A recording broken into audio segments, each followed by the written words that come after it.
নমস্কার, শুভ্রার Bengali story telling চ্যানেলে আজকের নিবেদন একটা ছোট্ট সুন্দর গল্প। গল্পের লেখক হচ্ছেন চিরন্তন প্রামাণিক, আর গল্পের নাম হচ্ছে টুকাইয়ের জন্য। মানুষের ভেতরে অদম্য ইচ্ছা থাকলে সে কি না করতে পারে। কোনো বাধাই তার কাছে কোনো বাধা হয় না, সে ঠিক উত্তীর্ণ হয়ে যায় মনের জোরে। এই গল্পটা শুনলে আপনাদের সেটাই মনে হবে। আশা করি গল্পটা ভালো লাগবে। চলুন গল্পটা শোনাই। অফিস ছুটির পর গ্রিন স্যালাড রেস্তোরাঁটা পেরিয়ে সামান্য একটু এগিয়েছি। হঠাৎ বৃষ্টি শুরু হলো জোরে। আকাশে কখন যে এত মেঘ জমেছিল আগে বুঝতে পারিনি, নইলে অফিসেই আর একটু সময় কাটানো যেত। এখন আর ফেরার উপায় নেই, ছাতাও আনিনি সঙ্গে। বাধ্য হয়ে সার্কাস রোডের পাশের 8তলা শপিং মলটায় ঢুকে পড়লাম দৌড়ে। মলটা নতুন হয়েছে, প্রচুর মানুষের ভিড়। সামনেই তো পুজো, আলো ঝলমল করছে ওপর থেকে নিচ। সুন্দর সাজ পোশাকে ঠাসা প্রতিটা দোকান। ঢোকা মাত্রই ঠান্ডা হাওয়ার সঙ্গে একটা দুর্লভ সুগন্ধ নাকে এলো। প্রাণ ভরে শ্বাস নিলাম। আহা, পৃথিবীতে এত সুন্দর জায়গা থাকতে পারে। সত্যি এখানে মানুষের রোজ আসা উচিত। এখানে না আসতে পারাটা জীবনের সার্বিক ব্যর্থতা। আমি কোনোদিনও এত বিলাসবহুল শপিং সেন্টারে কেনাকাটা করিনি। শুধু করিনি বলা ভুল, করার কথা ভাবিও নি। কারণ আমার আর্থিক অক্ষমতা, অফিসের মাইনের খাওয়া পড়া আর মেয়ে টুকায়ের পড়াশুনোর খরচ চালাতে গিয়েই আমার নাভিশ্বাস উঠে আসছে। ইংরেজি স্কুলের আকাশ ছোঁয়া বাজেট, দামি দামি বই, ইউনিফর্ম, আজ পেরেন্টস ডে, কাল চিলড্রেন্স ডে, পরশু ড্রামা কম্পিটিশন। প্রতিটা অনুষ্ঠানে আলাদা আলাদা পোশাক, আনুষঙ্গিক সাজ সরঞ্জাম, বারবি গাউন, রঙিন জুতো, ককটেল ড্রেস। প্রতি বছর লাফিয়ে লাফিয়ে বেড়ে চলা টিউশন ফিজ। আমার মেয়েদের স্কুলের অধিকাংশ বাচ্চাই দেশি বিদেশি হাল ফ্যাশনের গাড়িতে চড়ে স্কুলে আসে। টিফিনে strawberry pastry, avocado toast, cheese chicken দেয়া বার্গার খায়। ছুটির সময় গর্বিত মায়েরা তার চোখে দামি রোদ চশমা পরে স্কুলের গেটে অধীর আগ্রহে তাদের ছেলে মেয়েদের জন্য অপেক্ষা করে। আধা হিন্দি আধা ইংরেজিতে নিজেদের মধ্যে মত বিনিময় করে। কার ভাই লন্ডনে থাকে, কার দিদি লাস্ট সামারে ফিনল্যান্ড বেড়াতে গেছিল। মিসেস সেন বললেন, Tukai is dreaming for NASA. Mrs Roy উত্তর দেন, Rehan has already started for NEET. Class 7 থেকে যে বাচ্চা ডাক্তারি পরীক্ষার প্রস্তুতি নিতে শুরু করেছে, সে নিশ্চয়ই বড় হয়ে বিধান রায়কেও ছাড়িয়ে যাবে। রুমা যখন দুপুরে টুকাইকে স্কুল থেকে নিয়ে বাড়ি ফেরে, আমি তখন বেসরকারি অফিসের আলো আঁধারি ছোট ঘরে বসে আনমনে কলম পিষি। জীবনকে ভুলে জীবিকার সঙ্গে পাঞ্জা লড়ি। অডিট রিপ্লাই, ক্যাশ বুক, বিল ভাউচার, লেনদেনের প্রতিটা হিসাব মেলাতে মেলাতে ভুলে যাই নিজের সংসারের কথা, নিজের স্বপ্নের কথা। বিয়ের পর 15টা বছর পেরিয়ে গেল, এখনো রুমাকে একজোড়া বালা কি একটা মান্তাসা আমি গড়িয়ে দিতে পারিনি। ম্যানেজমেন্ট আমাকে প্রতিনিয়ত নির্মমভাবে দহন করে চলে। স্ত্রীর হাতে সংসারের দায়িত্ব, ঘরের কাজ, বাইরের কাজ, টুকাইয়ের ভবিষ্যৎ সব কিছু সঁপে দিয়ে আমি একটা কেজো রুক্ষ পৃথিবীতে জীবনযাপন করি। রুমাকেও ভিন্ন এক ধরনের প্রতিকূলতার সঙ্গে লড়তে হয়। এই অসম পৃথিবীতে সে যখন রিকশায় চেপে টুকাইকে আনতে যায়, তখন অন্যদিকে দাঁড়িয়ে থাকে বিত্তশালী সুপ্রতিষ্ঠিত একটা সমাজ। রুমার জন্য বরাদ্দ থাকে করুণা, তাচ্ছিল্য আর উপেক্ষা। আমি জানি হীনমন্যতা, একাকিত্ব, না পাওয়ার যন্ত্রণা রুমাকে গ্রাস করে। সব জেনেও আমি কিছুই করতে পারি না। রাতের আকাশের দিকে তাকিয়ে মনে হয় বাবা হিসাবে অথবা স্বামী হিসাবে বলা যেতে পারে সব অর্থেই আমি একজন সাকসেসফুল ফেলিওর। দাদা, আপনি এখানে? বৃষ্টি দেখতে দেখতে আমি অন্যমনস্ক হয়ে পড়েছিলাম। সামনে তাকিয়ে দেখি রাজীব দাঁড়িয়ে। রাজীব আমার অফিসেই মার্কেটিং অফিসার হিসাবে কয়েক বছর আগে জয়েন করেছে। আগে অন্য কর্পোরেটে ছিল। বয়সে আমার চেয়ে কিছুটা ছোট, কিন্তু ভীষণ সপ্রতিভ। চোখে মুখে কথার যেন খই ফুটছে। শক্ত ক্লায়েন্টকে হাতের মুঠোয় নিয়ে আসতে ওর জুড়ি মেলা ভার। প্রাইভেট কোম্পানিতে উন্নতি করতে যা যা গুণ থাকা দরকার তার সবই রাজীবের মধ্যে আছে। হঠাৎ বৃষ্টি নামলো, তাই মাথা বাঁচাতে ঢুকে পড়লাম। আমি স্মিত হেসে ওকে জবাব দিলাম, শিট, এটা কোনো এক্সকিউজ? একটা গাড়ি নিয়ে নিন। আজকাল বাসে ট্রেনে যাতায়াত কোনো ভদ্রলোকের পক্ষে সম্ভব? রাজীব এত সহজে গাড়ি কেনার পরামর্শ দিল যেন গাড়ি কেনা পাড়ার গুমটির থেকে একটা গায়ে মাখার সাবান অথবা দাঁতের মাজন কেনার মতো ব্যাপার। আমি বাড়ি থেকে রোজ বাস বা অটো ধরে অফিসে আসি। অল্প রাস্তা। এ অভ্যাস চাকরির সেই প্রথম দিন থেকে। রাজীব হয়তো নিজের অজান্তেই ভদ্রলোকের সঙ্গে তুলনাটা করে ফেলেছে। আমি গায়ে মাখলাম না। সব কথা ধরতে নেই, তাতে মন খারাপ ছাড়া আর কিছুই হয় না। জীবনের অধিকাংশ ক্ষেত্রে নীরব থেকে সরে আসার মতো মহান শিক্ষা আর দুটো নেই। একটু লজ্জিত হয়েই বললাম, আমার পক্ষে গাড়ি কেনা সম্ভব নয় রাজীব। শুধু গাড়ি তো নয়, সঙ্গে তেল, মেনটেনেন্স, ট্যাক্স, ইন্স্যুরেন্স। তার চেয়ে বরং এই ভালো আছি। আমার বক্তব্য বাঁ হাতের তেলোর ঝাপটায় যেন মাছি ওড়ানোর মতো করে উড়িয়ে দিল রাজীব। বলল, হোপলেস মিডল ক্লাস মেন্টালিটি। নদীতে না নেমেই কত জল বলে চিৎকার। এই জন্যই বাঙালির এত অধঃপতন। কিচ্ছু হবে না আপনার দ্বারা। গাড়ির জন্য এখন গ্যাটের কড়ি খরচ করতে হয় না। ব্যাংক রেডি, শুধু আপনি বললেই হলো। তারপর ফিসফিস করে বলল, আর আপনি কোম্পানির অ্যাকাউন্টস দেখেন। অফিসের সব গাড়ির বিল আপনার হাত দিয়ে কিন্তু পাস হয়। আপনি তেলের চিন্তা করছেন? ছি! রাজীবের ছ্যা আমার মুখে যেন থুতুর মতো ছিটকে এসে লাগলো। আমি কি বলবো ভেবে পাচ্ছিলাম না। হাজার হাজার ওয়াট আলোর সামনে আমি ভেতরে ভেতরে শামুকের মতো কুঁকড়ে গেছিলাম। এই শপিং মল, এত আড়ম্বর, এত আধুনিকতা, রাজীব, এরা সবাই আমাকে পেছনে ফেলে হাজার হাজার আলোকবর্ষ এগিয়ে গেছে। এই জীবনে আমি ওদের পৃথিবীকে কখনো ছুঁতে পারবো না। যেখান থেকে জীবন শুরু করেছিলাম, আজও আমি সেখানেই আটকে আছি।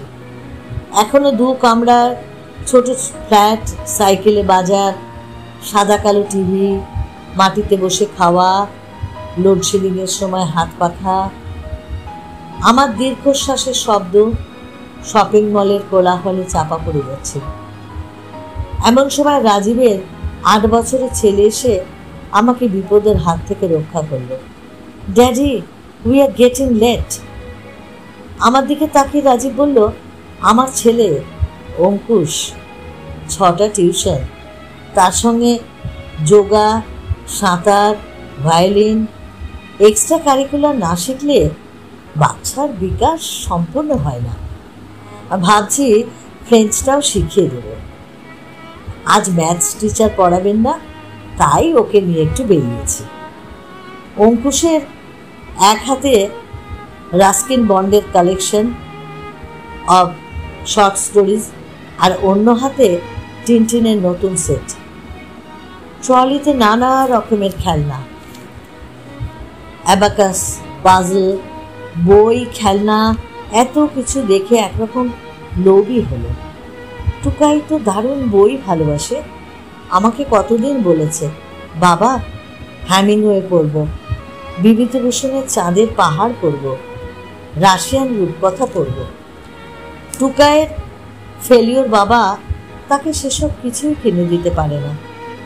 এখনো সে পুরীর সমুদ্রই দেখেনি। গতবার পুজোর সময় বৌদ্ধগয়া যাব বলে বাক্স গুছিয়েও যাওয়া হয়নি। নতুন এমডি মিস্টার পারেখ পরিষ্কার বলেছিলেন, আপনার ফ্যামিলির ইন্টারেস্টের চেয়ে অনেক বেশি গুরুত্বপূর্ণ কোম্পানির ইন্টারেস্ট। রাজীব ওর স্ত্রীর সঙ্গে পরিচয় করিয়ে দিল। ভদ্রমহিলার চোখে মুখে সীমাহীন গর্বের ছাপ। উনি আমার নমস্কার প্রায় উপেক্ষা করেই ছেলেকে বললেন, it's getting dark, you hand your swimming class, let's go. Shopping mall থেকে বেরিয়ে নিজের অজান্তেই আমার মনটা কিরম ভারী হয়ে গেল। এখনো টিপটিপে বৃষ্টি হচ্ছে, রাস্তায় মানুষের স্রোত, কেউ কারো বাবা, কেউ কারো মা, স্বামী স্ত্রী, রাঙামাসি, ফুলপিসি, বৃদ্ধ বৃদ্ধা, অসংখ্য সম্পর্ক, অসংখ্য মন পরস্পরকে না চিনেও না জেনেও পাশাপাশি হেঁটে চলেছে। মানুষের জীবন সত্যি বড় অদ্ভুত। ফুটপাত ধরে ধরে আমি এগোতে লাগলাম। রুমা বাড়ির জন্য মাখন পাউরুটি নিয়ে যেতে বলেছিল। 3 মাথার মোড়ে এসে দাঁড়ালাম। দশরথের দোকানে গরম সিঙাড়া ভাজছে। পুরো চত্বরে মশলা আর হিঙের গন্ধ। আমিও দাঁড়িয়ে পড়লাম। হঠাৎ একজন লোক আমাকে দেখে এগিয়ে এলেন। গায়ে বেশ দামি পোশাক, মাথায় পানামা হ্যাট, হাতে বিদেশি ঘড়ি, জুতোটাও বেশ দামি মনে হলো। চোখে মুখে খুশির ছটা। আমাকে অবাক হয়ে তাকিয়ে থাকতে দেখে ভদ্রলোক নিজেই বললেন, কি চিনতে পারছ? নীলাদ্রিদা। আমি একটু কিন্তু কিন্তু করে বললাম, যাক চিনতে পেরেছ তাহলে। সেই 86 বিশ্বভারতী। হ্যাঁ, আচ্ছা কতদিন পরে দেখা হলো। তারপর বলো বলো, কি করছো? তেমন কিছু নয়, একটা বেসরকারি অফিসে। নীলাদ্রিদা মনে মনে তৈরিই ছিলেন। আমার উত্তরটা শুনতেও চাননি সম্ভবত, কিংবা ধরেই নিয়েছিলেন আমার পক্ষে উঠছে বেশি সফল হওয়া বোধহয় সম্ভব নয়। তাই আমার উত্তর শেষ হওয়ার অপেক্ষা না করেই শুরু করলেন, আমি তো সেন্ট্রাল এক্সারসাইজে আছি ভায়া, আর স্ত্রী আছে ফরেন ব্যাংকে, ছেলেকে তো পাঠিয়ে দিয়েছি ইউরোপে। 3টে বাক্য যেন জীবনের 3টে মহৎ উত্তরণ, চরম সিদ্ধিলাভ। যেন পৃথিবীর এই 3টে শৃঙ্গই মনুষ্য জাতির কাছে এতদিন অধরা ছিল। নীলাদ্রিদাই প্রথম সিদ্ধপুরুষ, যিনি এই 3টে দুর্গম গিরিকে হেলায় লঙ্ঘন করেছেন। আমি কি উত্তর দেব বুঝতে না পেরে মধ্যবিত্ত মানসিকতায় মুখ নিচু করেছিলাম। কিন্তু নীলাদ্রিদা বলেই চললেন। তার বিলাস বহুল গাড়ি, ফ্ল্যাটের EMI, ফরেন ট্রিপ, ছেলের সোনালী ভবিষ্যতের কথা, কোনো ব্যর্থতা নেই, অভাব নেই, কান্না নেই, গলার কাছে চেপে ধরা কষ্ট নেই। মনে হলো এই কথাগুলো বলার জন্যই উনি রাস্তায় কাউকে যেন খুঁজছিলেন। আমাকে বলতে পেরে অনেকখানি হালকা হয়ে গেছে। শোনো, তোমার মেয়েকে বলো, শুধু মুখ বুজে পড়লে হবে না, জীবনে অ্যাম্বিশন থাকাটা খুব দরকার, নইলে লবডঙ্কা। চলি হে। উপদেশ শেষ হলে নীলাদ্রিদা আমাকে ফেলে জনারণ্যে মিশে গেলেন। আবার একটা হতাশার চাদর শীতের কুয়াশার মতো আমাকে মুড়ে ধরল। চারদিকে কত সফল লোক, কেউ আমার মতো ব্যর্থ নয়, কেউ কোনোদিন রাস্তায় হোঁচট খায়নি, জল খেতে গিয়ে গলায় বিষম লাগেনি, কেউ কোনোদিন প্রেমে প্রত্যাখ্যাত হয়নি, কারো স্ত্রী রিক্সায় বাড়ি ফেরে না, কারো মেয়ে টিফিনে সুজির হালুয়া খায় না, কেউ রাস্তায় আখের রসের জন্য অপেক্ষা করেনি। একমাত্র ব্যতিক্রম আমি আমার মেয়েকে ভালো টিউশন দিতে পারি না, প্রতি সপ্তাহে দামি রেস্তোরাঁয় ব্যাম্বু বিরিয়ানি খাওয়াতে পারি না, ক্যারাটে ক্লাসে দিতে পারিনি। নিদেন পক্ষে একটু সময় বার করে মেয়েকে অঙ্ক, বাংলা এসব কিছু দেখাতেও পারি না। একা একাই অনামি আগাছার মতো বেড়ে উঠছে আমার আত্মা। বোধহয় নিজের ভাবনায় আমি বিভোর ছিলাম। পিডব্লিউডির কাজের জন্য রাস্তায় গর্ত ছিল, খেয়াল করিনি। হোঁচট খেয়ে মুখটা থুবড়ে পড়ে গেলাম। পাউরুটি মাখনের প্যাকেটটা ছিটকে গিয়ে জলকাদায় মিশে গেল।